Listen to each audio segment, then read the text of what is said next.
और मैं बता रहा हूँ लगभग मान के चलिए तो 10% 5% विद्यार्थी ही इक्वेशन ऑफ सर्किल को बना पाए, क्योंकि पहली बार ये इक्वेशन ऑफ सर्किल से क्वेश्चन पूछा गया और एक अच्छे लेवल से पूछा गया है। तो हमारी ये प्रयास रहेगी कि इस छोटी सी वीडियो में ही आपको हम पूरा इसका कॉन्सेप्ट भी दे दे और रेलवे में जो प्रीवियस ईयर में क्वेश्चंस पूछे गए हैं उन सारे सवाल का हम डिस्कशन भी करा दे। तो हमारे साथ वीडियो के अंत तक बने रहिए और अगर सेशन अच्छा लगेगा तो एक बार सेशन को लाइक भी करिएगा। नए लोग जो भी देख पा रहे चैनल को सब्सक्राइब भी करेंगे और अपने सारे फ्रेंड्स के भी सेशन को फैला भी देंगे। तो आइए शुरू करते हैं आज का सेशन। देखिए यहाँ पर सब लोग ध्यान दीजिए। सबसे पहली बात तो आपको ये ध्यान में रखना है बाबू, सबसे पहली बात तो आपको ये ध्यान में रखना है कि कोई भी सर्कल का सेंटर का कोऑर्डिनेट अगर 0 0 हो, 0 0 हो मतलब ऑरिजिन। मैं आपको बता दूं कि जैसे ये x अक्ष है और ये y अक्ष है और दोनों अक्ष जिस बिंदु पर काटती है उसी को बोलते हैं मूल बिंदु, ऑरिजिन बोलते हैं। और पता है 0 होता है। तो कहने का मतलब किसी सेंटर का कोऑर्डिनेट अगर ऑरिजिन के बराबर हो, 0 0 हो और रेडियस r हो, तो वैसी स्थिति में आप सब लोग याद रखिएगा इक्वेशन ऑफ सर्किल, सर्किल का इक्वेशन पता है क्या होता है? X square plus y square equal to r square होता है। मतलब सेंटर है 0 0, तो आपको कैसे लिखना है? x में से x कोऑर्डिनेट 0 घटा के स्क्वायर प्लस y में से y कोऑर्डिनेट 0 घटा के स्क्वायर और इक्वल टू हम क्या कर देंगे? आर स्क्वायर कर देंगे। ठीक है। अब एक बात बताइए, ये 0 का कोई मतलब होता है क्या? ये 0 का कोई मतलब होता नहीं होता है। तो ये 0 को अगर यहाँ से एलिमिनेट कर दे तो x square plus y square equal to r square होगा। देखिए चीज को हम पहले से लिख रखे हैं ताकि आपको हम कम समय में ज्यादा कंटेंट दे पाए। ठीक है, तो ये चीजें उम्मीद करते हैं याद हो गया होगा। किसी भी सर्कल का सेंटर जब 0 0 हो और रेडियस r हो तो याद रखना equation of circle x square plus y square equal to r square होता है, जहां पर r रेडियस है और 0 0 सेंटर है। चलो आगे बढ़ते हैं। यहाँ पर आप सारे विद्यार्थी ध्यान दीजिएगा। दूसरा स्थिति क्या हो सकता है? तो जैसे देखिए मान लेते हैं किसी सर्कल का सेंटर क्या है, यहाँ पर a और b है। 0 0 नहीं, a और b है। x कोऑर्डिनेट है, y कोऑर्डिनेट है और यहाँ पे रेडियस क्या है मेरे भाई? तो रेडियस आप देख लो r है, r है, r है। तो ऐसी स्थिति में इक्वेशन ऑफ सर्कल क्या होता है? और मैं एक बात बता दूं, ये इक्वेशन ऑफ सर्कल जिसका सेंटर AB हो और रेडियस r हो, इस इक्वेशन को हम कहते हैं standard form of equation of circle. Standard form है। स्टैंडर्ड फॉर्म को हिंदी में हम लोग कहते हैं मानक रूप कहते हैं। पता है एग्जाम में इतना भी दे करके क्वेश्चन पूछा जाता है कि सर्किल का स्टैंडर्ड फॉर्म क्या है, तो आपका आंसर ये होगा। बोलो सेंटर का कोऑर्डिनेट a और b है तो क्या होगा? x माइनस a का whole square plus y minus b का होल स्क्वायर और इक्वल टू रेडियस r है ना, तो r स्क्वायर आपका हो जाएगा। ये होता है सर्कल का स्टैंडर्ड। विद्यार्थी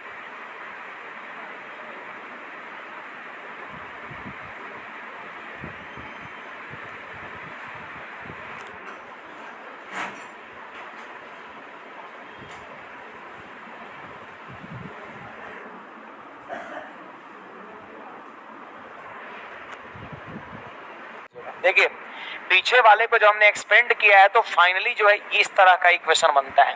याद रखना एक्सपेंड करने पर जो इक्वेशन बनता है उसको कहते हैं general form of equation of circle. ये क्या है? ये सामान्य रूप है। क्या बाबू? ये आपका सामान्य रूप है। बढ़िया से इसको माइंड में सेट रखो और इसको याद रखना है। बहुत सवाल इसी पर रेलवे में पूछा गया है।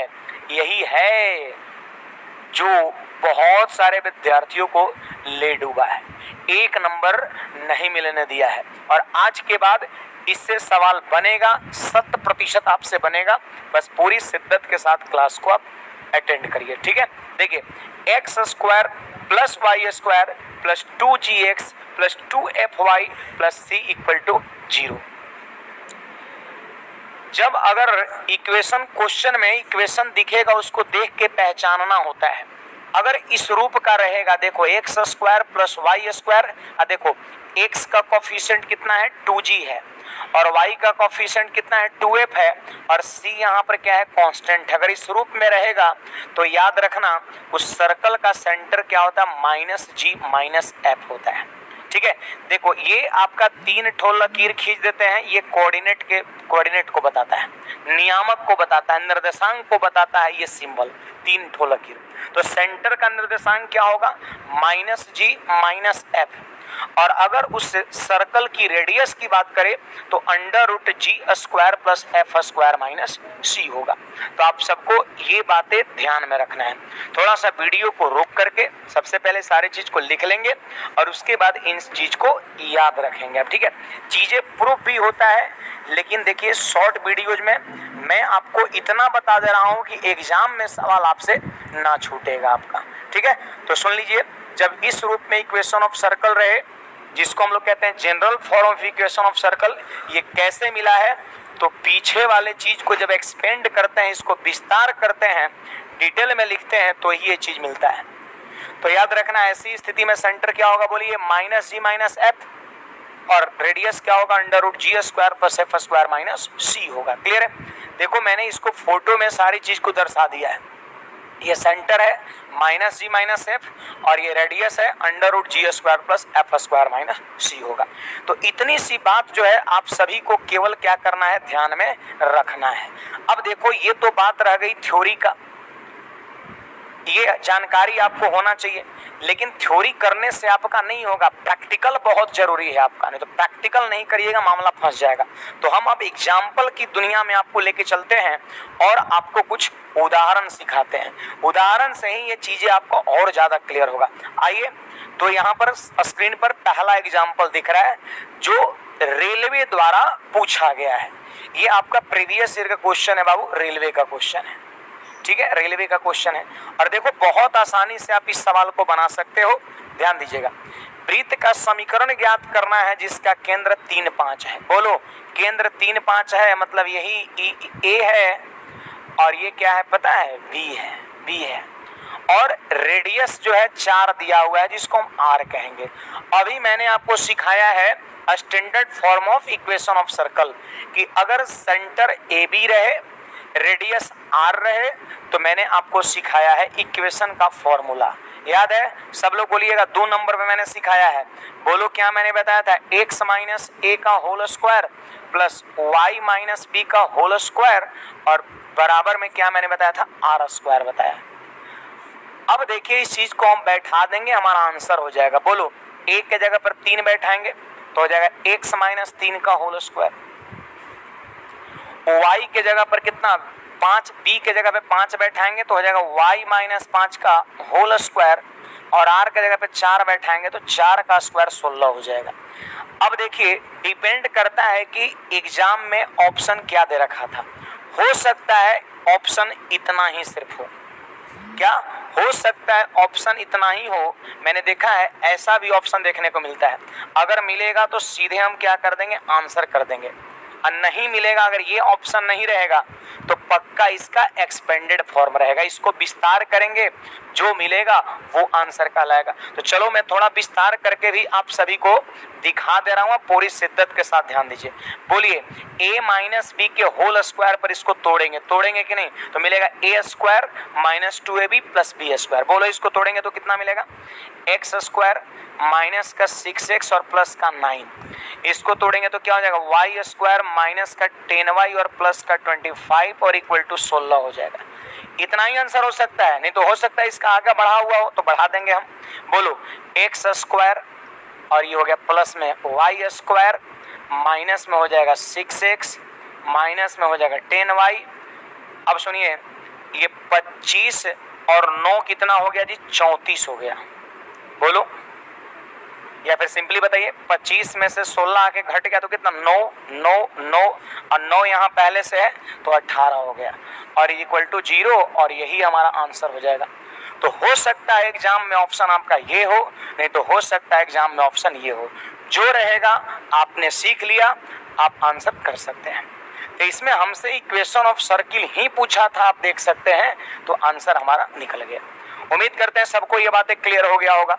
मैं पूरे कंसेप्ट के साथ ये बात को बता रहा हूं और पूरा का पूरा क्लियर होगा और सवाल आज के बाद आपका बनेगा। चलिए अगले सवाल की ओर ले चलते हैं, अगले प्रयोग के प्रति ले चलते हैं, एक्सपेरिमेंट करते हैं, है ना। देखो ये हमारा क्वेश्चन है यहां से यहां तक और कहता है इसके केंद्र का नियामक और वृत्त की त्रिज्या बताएं। मतलब आपसे इस सवाल में सेंटर भी पूछ रहा है, रेडियस भी पूछ रहा है। तो जरा याद कर लो रूल हमने क्या बताया था। मैंने आपको कहा था कि देखिए x का जो कोफिशिएंट होता है उसको हम 2g कहते हैं और y के कोफिशिएंट को पता है क्या कहते हैं, 2f कहते हैं। क्या कहते हैं बाबू, x के कोफिशिएंट को 2g और y के कोफिशिएंट को 2f कहते हैं। और ये देख लो यहाँ पर कांस्टेंट हो गया, ये कांस्टेंट हो गया। अब आप हमको बताइए यहाँ पर सब लोग बताइए 2g x का कोफिशिएंट होता है तो कितना हो जाएगा, प्लस का 2 हो जाएगा। तो आप खुद ही बताना कि g का मान क्या हो जाएगा जी, प्लस का 1। अब फिर देखो 2f y का कोफिशिएंट होता है तो कितना है y का कोफिशिएंट, -4 है, -4 है। तो 2 से इसको हम काट दिए कितने बार में, माइनस का 2 बार में। तो g का कोफिशिएंट +1 और f का कोफिशिएंट -2 और c का मान कितना है मेरी जान, बोलो जल्दी, प्लस का 4 है। c का मान कितना है, 4 है। अब बताइए आपके पास g भी निकल गया, f भी निकल गया और c भी निकल गया। हमसे पूछता है सेंटर, क्या पूछता है, सेंटर। आप याद करो मैंने पढ़ाया सेंटर -g-f होता है। जब देखो x² + y² + 2gx + 2fy + c = 0 इस फॉर्म में इक्वेशन है तो इसका जो सेंटर होता है वो -g-f होता है। आपने g का मान निकाल लिया, f का मान निकाल लिया, बैठा देंगे हमारा आंसर हो जाएगा। चलो जल्दी बताओ, g का मान कितना है, 1 तो हो जाएगा -1 और -f होता है। बोलो f का मान है -2, क्या है जी, -2 है और माइनस साइन यहाँ पहले से है तो प्लस का 2 हो जाएगा, प्लस का 2 हो जाएगा। तो ये हमारा आंसर हो जाएगा सेंटर के लिए। और अगर हम बात करते हैं रेडियस का, तो रेडियस का फॉर्मूला अगर याद है, देखो बार बार फॉर्मूले को लीक हो, इक्वेशन को लीक हो, लिखने से भी याद होता है बाबू। बोलिए क्या होता है, √g² + f² - c होता है। अब देखो g का मान 1 मिला तो 1 का स्क्वायर कर देंगे 1, f का मान -2 मिला तो -2 का स्क्वायर कर देंगे तो 4 और देखिए c का मान कितना मिल गया आपका, 4 मिल गया। देखो c का मान कितना हो गया, 4 हो गया तो -4 हो जाएगा। अब बोलिए 5 में से 4 घटेगा 1 और 1 का वर्गमूल करेंगे 1 यानी रेडियस हमारा 1 यूनिट हो जाएगा आंसर। तो हमसे सेंटर और रेडियस ही तो पूछ रहा है। उम्मीद करते हैं सबको ये बातें 100% क्लियर रहा होगा, ठीक है। चलिए अगर इतनी बात समझ में आ गया, इक्वेशन ऑफ क्लियर, समीकरण इतना क्लियर हो गया तो सेशन को लाइक जरूर करना है आपको, ठीक है। चलो आगे बढ़ते हैं और यहाँ पर एक और बहुत ही बेहतरीन क्वेश्चन और ये भी हमारा NTPC 2021 में पूछा गया है। देखिए कैसे करेंगे, सुनिएगा। वृत्त का समीकरण x² + y² - 6x + 8y + c = 0, ये है जनरल इक्वेशन ऑफ सर्कल है ये, ठीक है। अब देखो इसका त्रिज्या दिया हुआ है बाबू, 5 दिया हुआ है। हमसे c का मान पूछता है तो बहुत आसान है, देखिएगा x के कोफिशिएंट को हम क्या बोलते हैं, 2g बोलते हैं। क्या बोलते हैं, 2g, और 2g का मान -6 दिया हुआ है। कोफिशिएंट को हमेशा साइन के साथ लेते हैं। बोलो g का मान कितना, -3 हो जाएगा। फिर देखिए y के कोफिशिएंट को हम 2f बोलते हैं तो बोलिएगा 2f का मान कितना दिया है, प्लस का 8 दिया है तो f का मान कितना होगा, बोलिए प्लस का 4 हो जाएगा, ठीक है। और ये हमारा कांस्टेंट है तो हमारे पास g का मान -3, f का मान +4 और c सेंटर हो गया, सॉरी कांस्टेंट हो गया। अब रेडियस 5 दिया हुआ है तो एक बात बताइए, रेडियस के लिए हमने आपको क्या पढ़ाया, √g² यानी हो जाएगा -3 का स्क्वायर हो जाएगा और प्लस f² तो f का मान 4 है तो 4 का स्क्वायर हो जाएगा, ठीक है। और फिर -c कांस्टेंट और यही तो रेडियस होता है, यानी बराबर में हम प्लस का 5 कर देंगे, बराबर रेडियस कर दिया। अब बोलो इसको सॉल्व करके हमको c का मान निकालना, ये पूछ रहा है c का संभावित मान कितना होगा, तो क्या स्क्वायरिंग और बोथ साइड नहीं कर देंगे, कर देंगे। या फिर ऐसे करो, देखो इधर हो जाएगा 9 अब प्लस में कितना 16, ठीक है। अरे -3 का स्क्वायर कितना 9 हो गया, देख लीजिए। और 16 देखिए -c आई जो रूट है ना उधर स्क्वायर में जाएगा तो 5 का स्क्वायर 25 हो जाएगा। देखो ये 25 से ये 25 कट गया तो पता है -c बराबर 0, तो c बराबर भी कितना होगा 0 ही होगा। तो c का संभावित मान क्या हो जाएगा 0 हो जाएगा। ये भी जो है आपका NTPC 2021 में पूछा गया सवाल है, NTPC 2021 में पूछा गया सवाल है। तो अगर आपके पास फॉर्मूला याद है इक्वेशन का, अगर आपने कुछ सवाल पर प्रैक्टिस कर रखा है तो हमें नहीं लगता एग्जाम में आपसे सवाल छूटेगा, और वही चीज मैं आपको करा रहा हूं, ठीक है। चलिए एक और सवाल लेते हैं यहाँ पर है, और ये रहा आपके सामने नेक्स्ट क्वेश्चन। देख लो यहाँ पर हमारा अगला सवाल क्या कहता है, जरा ध्यान दीजिए आप सारे विद्यार्थी, नंबरिंग को हटा दो, ये हमारा नेक्स्ट क्वेश्चन है, ठीक है। आइए ये भी बहुत ही बेहतरीन और खूबसूरत सवाल है, आप सब लोग ध्यान दीजिएगा, बहुत ही बेहतरीन सवाल है। कहते हैं एक वृत्त के अंदर समबाहु त्रिभुज का क्षेत्रफल क्या होगा। लो बाबू, एक सर्किल के अंदर में समबाहु त्रिभुज है, समबाहु त्रिभुज है, और इस समबाहु त्रिभुज का क्षेत्रफल कितना है। आपको लग रहा है कि अगर समबाहु त्रिभुज की भुजा हम निकाल लेते हैं, क्या मेरे भाई, अगर समबाहु त्रिभुज का भुजा निकाल लेते हैं, भुजा निकाल लेते हैं तो बहुत आसानी से त्रिभुज का क्षेत्रफल निकल जाएगा। निकलेगा कि नहीं निकलेगा। अब देखो ये बाहर में वृत्त है, बाहर में वृत्त है, समबाहु त्रिभुज है ये, और समबाहु त्रिभुज के बाहर में वृत्त है। तो समबाहु त्रिभुज के बाहर वाले वृत्त को हम क्या कहते हैं बाबू, परिवृत्त कहते हैं। बोलो क्या कहते हैं, परिवृत्त कहते हैं, परिवृत्त कहते हैं। अब सुन लो जरा, परिवृत्त की जो त्रिज्या होती है, परिवृत्त की जो त्रिज्या होती है वो पता है क्या होता है, a/√3 होता है। ये आप जान लो पहले थोड़ा, किसी समबाहु त्रिभुज के बाहर वाले वृत्त की त्रिज्या a/√3 होता है। अब देखो इस वृत्त का समीकरण दे रखा है बाबू, अब कहता है कि त्रिभुज का क्षेत्रफल बताओ। एक बात बताइए, ये वृत्त का समीकरण के मदद से क्या आप त्रिज्या लिख सकते हैं। कहोगे सर श्योर लिखेंगे। देखो x के कोफिशिएंट को 2g बोलते हैं, तो बोलिए आप हमको कि 2g बराबर कितना होगा, -4 होगा। तो बोलिए g बराबर कितना होगा जी, -2 हो जाएगा। फिर देख लो 2f, y के कोफिशिएंट को 2a बोलते हैं, तो 2f का मान -6 है, तो बोलिए f का मान कितना हो जाएगा, -3 हो जाएगा, ठीक है। अब देख लो जरा, ब्लैक क्यों दिख रहे हैं, कोई बात नहीं। आइए तो यहाँ पर g की वैल्यू हो गया -2 और f की वैल्यू हो गया -3 हो गया, क्लियर है। अब देख लो यहाँ पर, और यहाँ पे c का मान कितना हो गया, बोलिए -12 हो गया।